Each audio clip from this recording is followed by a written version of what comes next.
It looks like India's not taking too kindly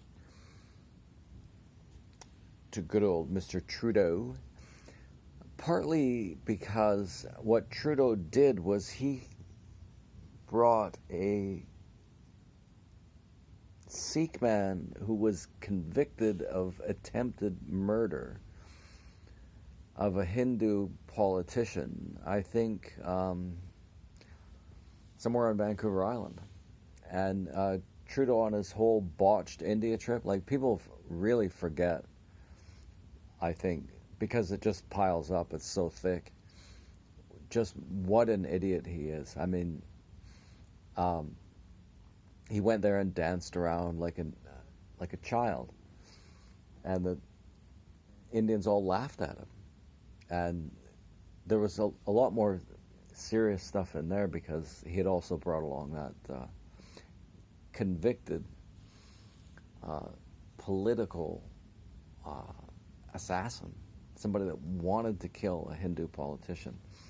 What you don't want to do in Canada is really get yourself on one side or the other between Sikhs and Hindus in Canada or in India.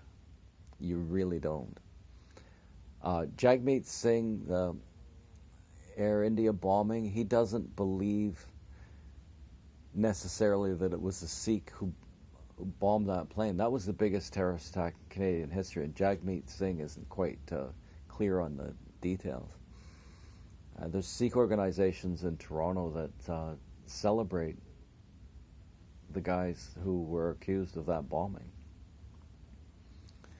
So I would imagine, that if we could read what was in the paper or understand a word they said, what we would find is that there's quite a bit of conflict between those two communities in Canada as well as in India. And Trudeau, I guess, took a side on that day. He'd take another side the next day. He doesn't know what he's doing. And so what the Hindustani Times has said is that he's gone into hiding. He really should be in hiding. I think that this is probably a very dangerous time for him. But I had a suggestion. Maybe what he could do is go and stay at the Aga Khan's place again. He could phone up the Aga Khan and fly down there, and then give the Aga Khan a bunch of money to pursue his, charitable activities. I don't recall anybody ever saying, well, the Aga Khan responded to a call from Sophie Gregoire, who phoned him up again and again. Hey, can we come and stay at your island? Hey, because he had, said, oh, you guys should come. And then she actually asked 2 or 3 times and flew down there. And he's a listed charity in Canada who received a lot of money from the Canadian government. Do we still give him money? Wasn't it illegal what he did? I've never heard anybody talk about it. Never heard anybody talk about it. Al Jazeera is reporting on this thing. You would expect more flatteringly than they have so far, though it's true that I just skimmed it. Hindustani Times has gone it. Sky News Australia has it. Fox News, of course. True North, Usual Suspects in Canada. Rebel News. But what's really fascinating for this, I think, is going to be for Canadians to realize just how big an idiot the rest of the world considers Justin Trudeau. To the extent that they know anything about him, they just think it's absolutely ridiculous. Of course, it's not all ridiculous, right? The SNC-Lavalin thing. That's independence of the judiciary he messed with there. He should be... isn't there a law? You know, the Prime Minister's not supposed to mess with the independence of the judiciary. And of course the news, you know, the global news and CBC wants to associate this thing as much as they can, the trucker convoy, with racists and homophobes and sexists and whatever it is, right? That should not go unpunished. There's probably, I would imagine there's a few people like that in that organization. But what they're trying to do is smear us all with the same brush. That should not go unpunished.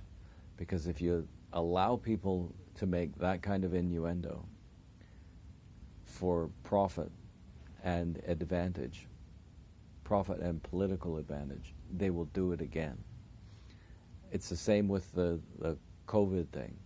A lot of people made a lot of money from that, in the pharmaceutical company in particular, of course, and a lot of politicians, say for example, Theresa Tam, she's not exactly a politician, but a lot of politicians really built a lot of their career around responding to COVID. So if you don't punish them for that, then they'll do it again. They'll dream up some other scheme by which, I don't think that they could make as much money off of it, but that they would limit people's freedom of association and movement and speech and that kind of thing. Of course they'll continue to do that. In exactly the same way that they'll continue to profit over chaos at the American border. And to actually profit off that, what would you have to be? You'd have to be somebody that's hiring people not paying them enough money, people involved in drug trafficking, sex trafficking. They think that they're going to get votes out of it. The Democratic Party still, and maybe they're partly right, they think that they're going to get all the votes from these people. But a lot of these people are going to be, you know, good Catholics. They're not going to put up with this. So they're going to, eventually the tide's going to turn on that. It did in the last election. A lot of Latinos voted for Trump. The only demographic whose numbers decreased in the 2020 election was white males. Every other group saw a small increase.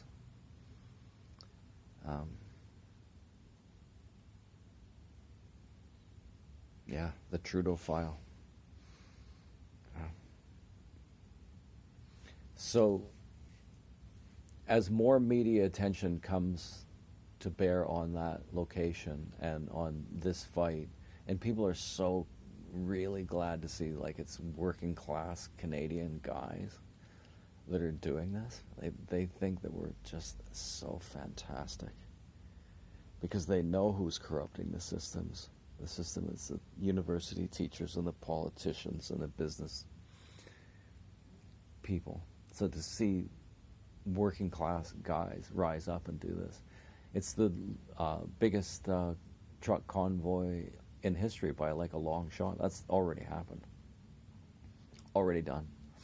And so as more media attention comes to that location, the more people are going to want to go there because people want to be where the action is, right?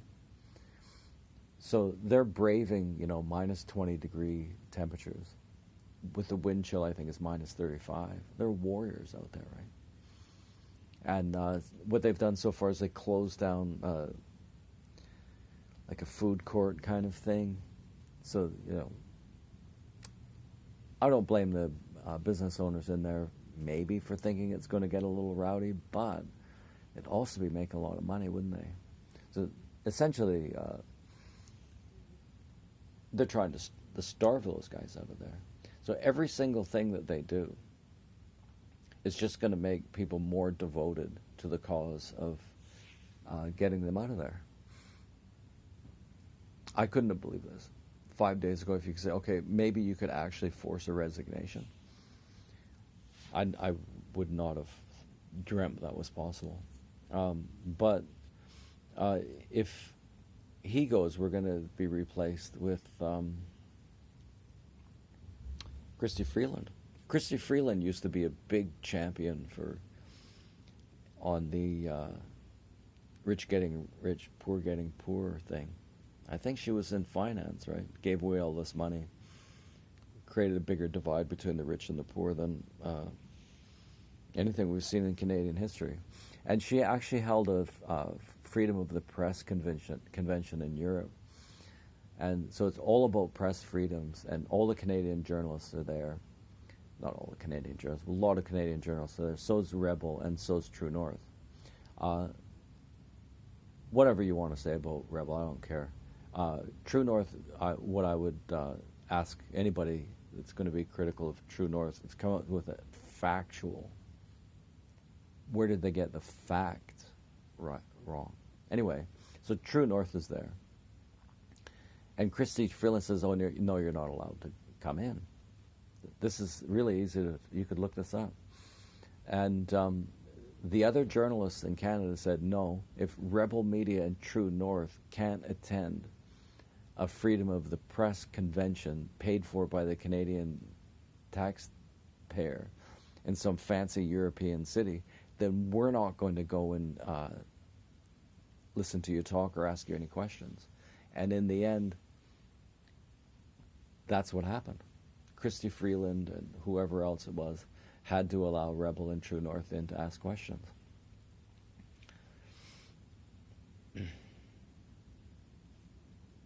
She knew, or should have known, that the lab leak hypothesis was perfectly reasonable from the beginning. She would have known and must have more or less cooperated with the idea of buying our vaccines from China. I think that should be worse.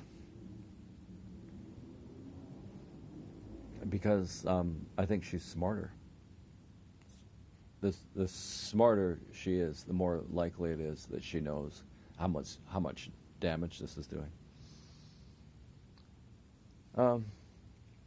The Songhees Nation in Victoria, Esquimalt, has just kicked out all the old people that lived in trailers there and said, you've got 3 years to get out and you have to pay for the removal of your dumpy old trailer.